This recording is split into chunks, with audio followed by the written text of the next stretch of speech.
Hello বন্ধুরা, তোমরা সবাই কেমন আছো? আমি খুব ভালো আছি। তো অন্য দিনের মতো আজকেও তোমাদেরকে একটা ভিডিও শেয়ার করতে চলে এলাম। তো দেখো, আজকে আমি তোমাদের সাথে শেয়ার করব, সেটা হলো ডিমের কালিয়া। তো প্রথমে দেখো, ডিমগুলো ভালো করে ভেজে নিলাম তেলে, নুন আর একটু হলুদ দিয়ে। প্রথমে আগে ডিমগুলো সেদ্ধ করে রেখে দিয়েছিলাম, সেইগুলোই ভেজে নিলাম। এদিকে আমি আগে থেকে আলুগুলো কেটে রেখে দিয়েছিলাম, সেই আলুগুলো তেলের মধ্যে দিয়ে দিলাম। আলুগুলো তেলের মধ্যে দিয়ে সেগুলো ভালো করে আমি লাল লাল করে ভেজে নেব। তো প্রথমে দেখো, এই যে তেলের মধ্যে দিয়ে দিয়েছি আলুগুলো। এবারে আলুগুলো যখন লাল লাল মতো ভাজা হয়ে আসবে, তখন আমি আলুগুলো কিন্তু তুলে নেব। তো তোমরা কিন্তু ভিডিওটা যদি ভালো লেগে থাকে একটু শেয়ার করে দিও, আর কেমন হয়েছে অবশ্যই কিন্তু কমেন্ট করে জানিও। কমেন্ট করে জানাতে কিন্তু ভুলো না। তোমাদের জন্যই এই সকালবেলা উঠে এত কাজবাজ সেরেই কিন্তু তোমাদের জন্য এইসব ব্লগগুলো তৈরি করা। এবার তোমরা যদি না দেখো, যদি ভালো না লাগে তোমাদের, তাহলে আমার খাটনিগুলো পুরো বেকার হয়ে যাবে।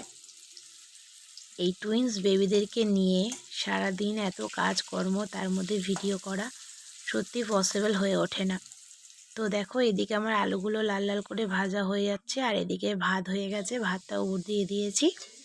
তো আমার আলুগুলো ভাজা হয়ে গেছে, এবার আলুগুলো তুলে নেওয়ার পালা। তো আলুগুলোও তুলে নিলাম। তুলে নিয়ে তেলটা হালকা একটু গরম হয়ে গেলে সেই তেলের মধ্যে পেঁয়াজগুলো ছেড়ে দিয়েছিলাম। পেঁয়াজ সব আগে থেকে কেটে রেখেছিলাম। সব কিছু তো আর তোমাদেরকে দেখানো সম্ভব হয়ে ওঠে না। তো যেটুকুনি পারি তোমরা অবশ্যই বলো যে কেমন হয়েছে ভিডিওটা। তোমাদের কমেন্ট পেলে আমার খুব ভালো লাগে। তো তোমাদের কমেন্টগুলো যদি ভালো লাগে, তাহলে তোমাদেরও যদি এই ভিডিওটা ভালো লেগে থাকে, তাহলে আমি পরের দিন নেক্সট আবার ভিডিও করতে উৎসাহ পাবো। তো অবশ্যই বলো ভিডিওটা কেমন হয়েছে। তো দেখো, এদিকে আমার পেঁয়াজটাও লাল লাল করে ভাজা হয়ে গেছে। এদিকে আগে থেকে আদা, রসুন আর একটা শুকনো লঙ্কা, কারণ বাবুরাও তো খাবে, সেই জন্য বেশি লঙ্কা ও দিই না তরকারিতে, ঝালটা একটু মিডিয়াম রাখি। তো ওদেরকেও চেষ্টা করি সব রকম খাওয়ানোর জন্য। তো দেখো, আদা রসুন আর লঙ্কা বাটাটাও দিয়ে দিলাম, তার মধ্যে সেটা ভালো করে কষিয়ে নিলাম। কষানো হয়ে গেলে দেখো, আমি টমেটোগুলো দিয়ে দিলাম। টমেটোগুলো দিয়ে ভালো করে নাড়িয়ে চাড়িয়ে নিতে হবে যতক্ষণ না সেটা কষানো হচ্ছে। তো এদিকে দেখো, একটু নুন, টমেটো দিলে আমি একটুখানি নুন আর একটু হলুদ গুঁড়ো দিয়ে দিই, যাতে মানে গন্ধটা না আসে, কাঁচা টমেটোর গন্ধটা যাতে না আসে। তো সেই জন্য দেখো, টমেটোটা দিয়ে তার মধ্যে নুন আপনাদের আন্দাজ মতোই আপনারা দিয়ে নেবেন। হ্যাঁ, আমি আমার আন্দাজ মতো দিয়ে নিয়েছি। তো দেখো, এদিকে নুন হলুদ দিয়ে ভালো করে কষিয়ে নিলাম। আর এইদিকে দেখো, আগে থেকে ভেজে রেখে দিয়েছিলাম যে আলুগুলো, সেগুলো এবারে তার মধ্যে দিয়ে দেব। আলুগুলো সব কটাই দিয়ে দেবো, ডিমটা একটু পরে দেব। তাই প্রথমে আমি আগে আলুগুলো কড়ার মধ্যে দিয়ে ভালো করে নাড়িয়ে চাড়িয়ে নেব। এবারে ভালো করে কষতে হবে। দেখো বন্ধুরা, তোমরা যে কোনো তরকারি যত কষবে, তত কিন্তু তরকারির স্বাদ তত বেশি সুস্বাদু হবে। তো আমার মতে বলে যে যে কোনো তরকারি কষলে আমার তরকারির টেস্টটা বেশি ভালো লাগে।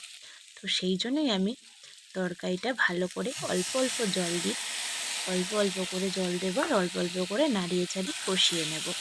তো আমি সেটাই করছিলাম, দেখতেই পাচ্ছ। এদিকে এদিকে এটা কষা হচ্ছে, আর ওদিকে আমার বাঁ হাতে দেখো ভিডিও চলছে। তো এক হাতে সব কিছু সামলাতে হয়, কতটা চাপের বুঝতেই তো পারছো। না, দেখতেই তো পাচ্ছ তোমরা। এই যে আমার আলুটা ভালো করে কষানো হয়ে গেছে, সেইটা ভালো করে কাই কাই মতো হয়ে গেলে ডিমগুলো ছেড়ে দিয়েছিলাম।